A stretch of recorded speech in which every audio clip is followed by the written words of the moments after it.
Astro उत्सव पर स्वागत है आपका। दोस्तों, कार्तिक माह शुक्ल पक्ष की प्रतिपदा तिथि पर गोवर्धन पूजा का पर्व मनाया जाता है। ये पर्व दिवाली के अगले दिन आता है। गोवर्धन पूजा को अन्नकूट के नाम से भी जाना जाता है। इस दिन गोवर्धन पर्वत भगवान श्री कृष्ण और गौ माता की पूजा की जाती है। इस दिन लोग घर के आंगन में या घर के बाहर गाय के गोबर से गोवर्धन पर्वत की आकृति बनाते हैं और पूजा करते हैं। साथ ही इस दिन भगवान श्री कृष्ण को विभिन्न प्रकार के व्यंजनों का भोग लगाया जाता है। लेकिन इस बार गोवर्धन पूजा दीपावली के अगले दिन न होकर एक दिन बाद यानी 14 नवंबर को है। दरअसल दिवाली की अमावस्या इस बार 12 नवंबर और 13 नवंबर दोनों दिन मनाई जा रही है। इसीलिए एक तिथि अधिक होने के कारण सोमवार 13 नवंबर को स्नान दान श्राद्ध की सोमवती अमावस्या है।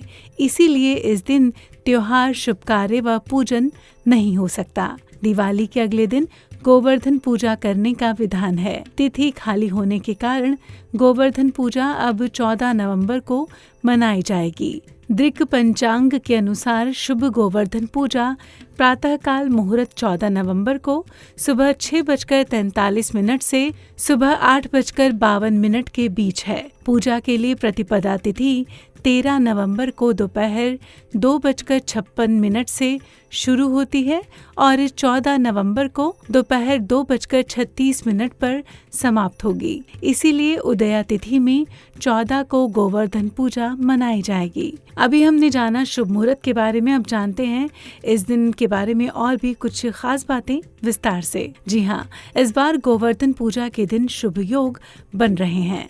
गोवर्धन पूजा पर शोभन योग प्रातःकाल से लेकर दोपहर 1:57 तक है। उसके बाद से अतिगंड योग शुरू हो जाएगा। अतिगंड योग शुभ नहीं होता है, हालांकि शोभन योग को एक शुभ योग माना जाता है। इसके अलावा गोवर्धन पूजा के दिन सुबह से ही अनुराधा नक्षत्र होगी। बात करेंगे अब गोवर्धन पूजा विधि की। गोवर्धन पूजा के दिन सुबह जल्दी उठकर स्नान आदि करें, फिर शुभ मुहूर्त में गाय के गोबर से गिरिराज गोवर्धन पर्वत की आकृति बनाएं और साथ ही पशुधन यानी गाय, बछड़े आदि की आकृति भी बनाएं। इसके बाद धूप, दीप आदि से विधिवत पूजा करें। भगवान कृष्ण को दुग्ध से स्नान कराने के बाद उनका पूजन करें। इसके बाद अन्नकूट का भोग लगाएं। बात करेंगे गोवर्धन पूजा के महत्व की। पौराणिक मान्यताओं के अनुसार भगवान कृष्ण द्वारा ही सर्वप्रथम गोवर्धन पूजा आरंभ करवाई गई थी। श्री कृष्ण ने गोवर्धन पर्वत को अपनी उंगली पर उठाकर इंद्रदेव के क्रोध से ब्रजवासियों और पशु पक्षियों की रक्षा की थी। यही कारण है कि गोवर्धन पूजा में गिरिराज के साथ कृष्ण जी की पूजा का भी विधान है। इस दिन अन्नकूट का विशेष महत्व माना जाता है। तो अभी हमने जाना कि इस बार गोवर्धन पूजा कब की जाएगी, उसकी सही तिथि क्या है। साथ ही हमने शुभ योगों के बारे में जाना, महत्व के बारे में जाना और सही पूजा विधि के बारे में भी जाना। आशा करते हैं गोवर्धन पूजा से जुड़ी ये विशेष जानकारी आपको पसंद आएगी और आपके काम भी आएगी।